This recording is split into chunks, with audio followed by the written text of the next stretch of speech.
치료 받아요. 힘들겠지만 이겨낼 수 있을 거예요.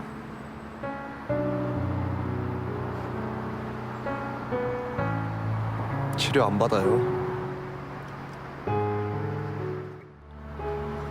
암세포들도 어쨌든 생명이에요.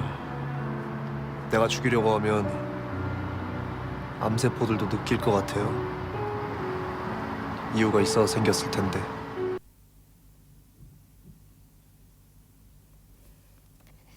그리스도교에서는 신과 인간을 명확하게 구분하고 분리하죠.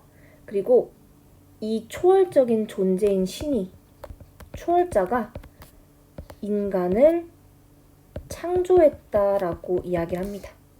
그러나 스피노자가 보는 신은 이런 신이 아닙니다. 어떤 신이냐? 스피노자는요, 이 세상에는 신이라는 단 하나의 실체만이 존재한다. 그리고 인간이라는 존재는 신과 대립하고 구분할 수 있는 존재가 아니라 이 세상의 유일한 실체인 신의 일부분일 뿐이다. 신의 일부분일 뿐이다. 자, 인간과 신을 이렇게 둘로 분리해서 나누어 봤던 그리스도교를 부정하고 신이라는 유일한 실체의 여러 가지 모습으로서 인간을 정의하고 있는 이 스피노자의 그림, 요걸 한번 기억하면서 스피노자의 사상 정리해 보도록 하겠습니다. 스피노자에게 신이란 유일한 실체이다. 이 세상엔 신 이외에 그 어떤 것도 존재하지 않는다는 뜻입니다. 자, 이 신에 대해서 좀 더 구체적으로 살펴볼게요. 자, 이 신은 자연, 한마디로 세계 그 자체를 의미합니다. 그리스도교에서 이야기하는 인격신, 창조주가 아니라 그저 이 세계, 이 자연, 우리가 살고 있는 이 세계, 자연을 신이라고 한다. 그리고 이 세계는, 우리가 살고 있는 이 세계는 필연적 질서에 따라 움직인다. 자, 여기서 필연이라는 말은요, 모든 것은 이미 정해져 있다. 그 어떤 것도 인간의 자유의지로 결정할 수 있는 것이 없다는 뜻입니다. 그래서 스피노자는 이 자연, 혹은 이 세계, 혹은 신을 뭐라고 비유를 하느냐면요, 거대한 기계라고 표현을 합니다. 자, 우리 기계, 로봇 한번 생각해 봅시다. 우리가 알고 있는 가장 단순한 기계는 자동차죠. 자동차는 악셀을 밟으면 앞으로 나아가고 브레이크를 밟으면 그 자리에 서죠. 원인과 결과, 내가 악셀을 밟는다 혹은 브레이크를 밟는다는 이 원인에 따라서 일정하게 속도를 내거나 멈추는 그런 반응들을 하게 되는, 마찬가지로 이 세상도 원인과 결과에 따라 기계처럼 움직인다라고 본 게 바로 스피노자였습니다. 예를 들면 내가 오늘 배가 고파서 우유를 사 먹었는데 우유를 사서 한 모금 들이킨 게 마치 나의 자유의지로 행동한 것처럼 느껴질 수 있지만 스피노자가 보기엔 그건 이미 촘촘하게 결정된 이 세계에서 원인에 따른 결과로 나타나는 현상이라고 해석할 수 있겠습니다. 내가 철분이 몸에서 부족했다. 그래서 그것에 대한 화학 반응이라든지 그것에 대한 아주 자연스러운 반응으로 원인에 따른 결과라고 스피노자라면 해석하겠죠. 그래서 스피노자에게 이 세상에 자유의지는 존재하지 않는다. 이건 허상일 뿐이다. 인간의 자유로 이 세계를 움직이거나 선택하거나 바꿀 수는 없다. 이 자연이나 이 세계에서 일어나는 모든 일들은 마치 기계처럼 원인과 결과에 따라 움직이는 필연적 질서에 따라 운행되는 것이다. 자, 그런데 이 필연적 질서라는 건요, 모든 것의 내재적인 원인이라고 할 수 있겠습니다. 여기에서 내재적 원인이라는 이 의미가 조금 헷갈릴 수도 있어서 선생님이 한번 그림을 준비했습니다. 자, 먼저 여기 오른쪽에 있는 그림을 보면요, 마리오네트 인형 여러분 아시죠? 팔다리에 이렇게 줄이 달려 있고 위에서 사람이 손을 가지고 움직이는 마리오네트 인형을 보면 자, 이 그림에서 신은 과연 무엇으로 비유할 수 있을까요? 네, 맞습니다. 바로 이 인형을 조종하는 사람의 손이 바로 신일 겁니다. 그리고 신의 명령에 따라 신이 부여한 질서에 따라 움직이는 것은 이 세상, 자연 혹은 세계이다. 자, 이런 구도로 본 것이 바로 그리스도교의 신과 자연에 대한 관점입니다. 여기에서 자연을 움직이는 신을 초월적인 원인, 즉 자연 세계 바깥에서 그것을 움직이는 초월적인 원인이라고 부를 수 있겠죠.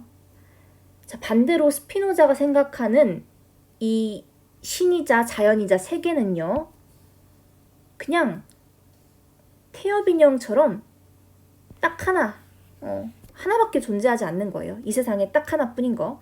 이 세상 모든 걸 다 신, 자연이라고 부를 수 있죠.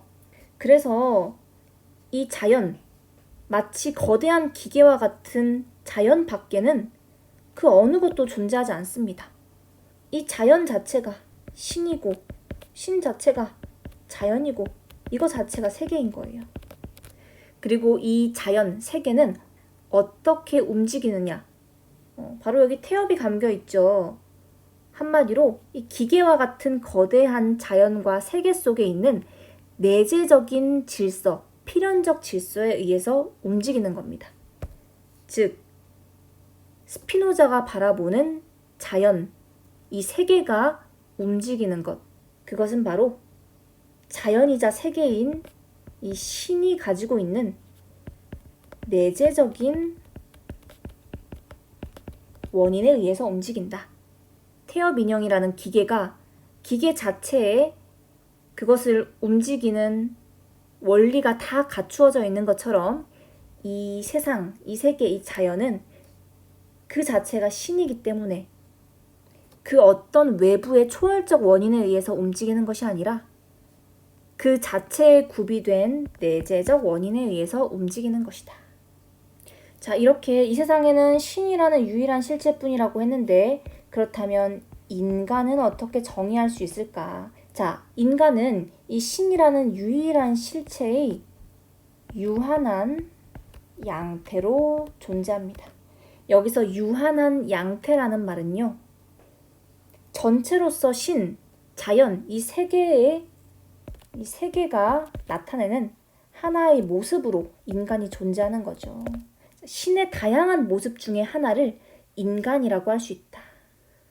우리 인간이라는 존재는 이 자연, 이 세계의 하나의 일부이죠. 한마디로 인간도 이 세계라는 자연이라는 거대한 기계의 일부에 지나지 않는다는 겁니다.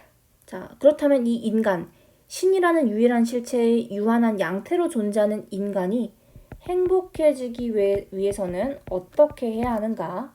행복이라고도 하고요. 혹은 최고의 덕, 지극한 행복이라고 해서 지복이라고도 합니다. 자, 인간이 누릴 수 있는 최고의 행복, 최고의 덕, 지복은 어떻게 달성할 수 있느냐?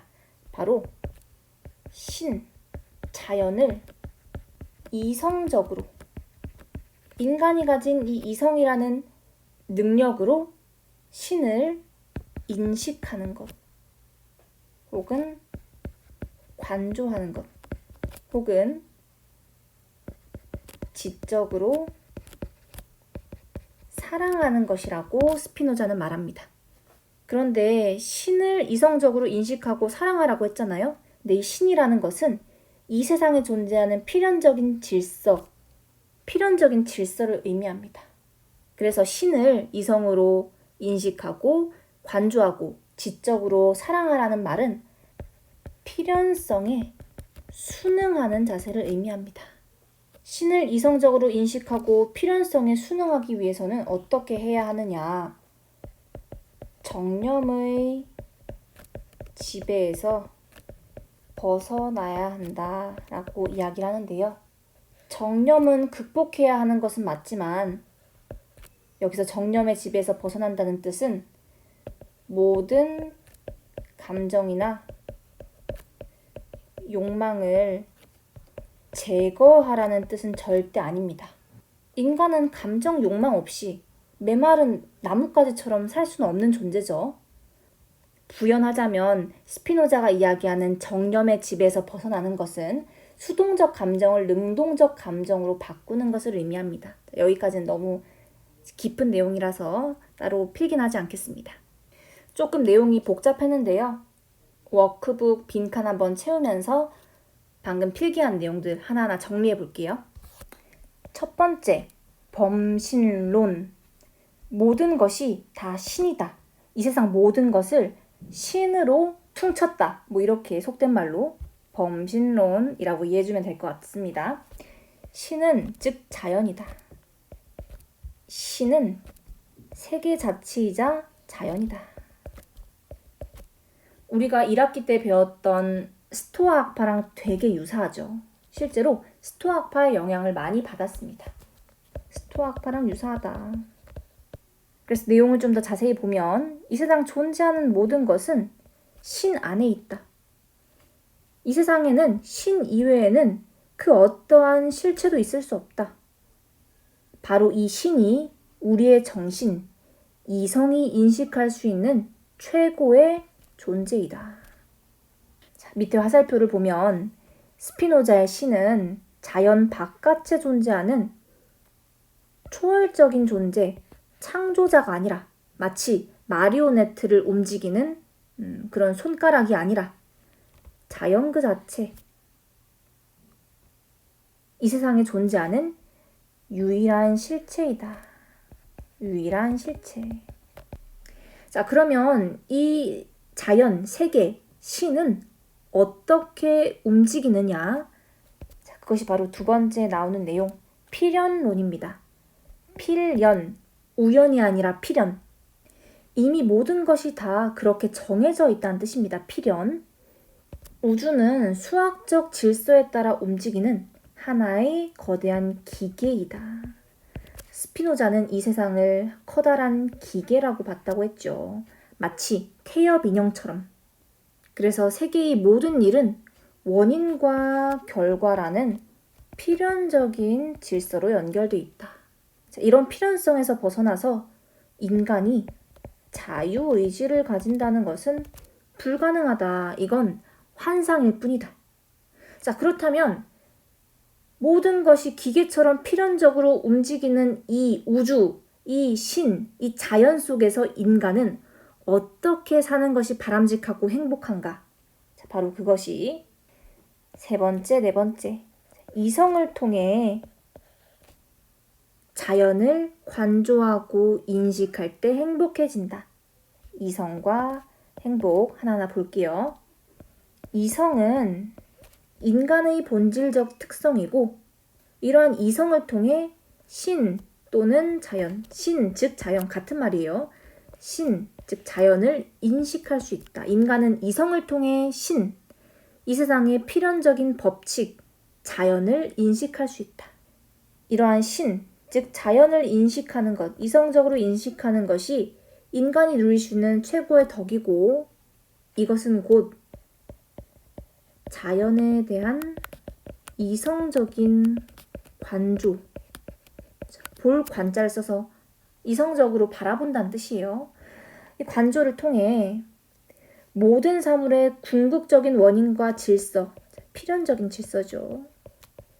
필연적인 질서를 인식하고 거기에 순응하는 것이자 그리고 신을 지적으로 사랑하는 것이다. 이걸 좀 더 이해가 가능하게 풀어놓은 게 바로 네 번째, 행복과 최고선입니다. 자, 인간에게 행복이란 자연에 대한 이성적인 관조를 통해 모든 사물의 궁극적인 원인과 그 원인으로부터 발생하는 필연적인 인과 질서를 인식함으로써 우리가 도달하게 되는 마음의 안정과 평화를 행복이라고 한다. 이것이 인간에게 가능한 최고의 선이다. 한마디로 필연적인 법칙을 받아들이고 인정하고 이해하고 거기에 순응하는 것이 인간의 최고의 행복이다. 이해가 되셨나요? 문제도 한번 같이 풀어보겠습니다. 가를 주장한 근대 서양 사상가 입장에서 볼 때 기억에 들어갈 진술로 가장 적절한 것은, 자, 가를 한번 볼게요. 존재하는 모든 것은 신 안에 있다. 그리고 이 세상에는 신 외에는 어떠한 실체도 있을 수 없다. 신은 우리의 정신, 즉 이성이 인식할 수 있는 최고의 존재이다. 신을 유일한 실체, 이 세상에 존재하는 유일한 실체로 보고 있는 범신론, 스피노자의 범신론이죠.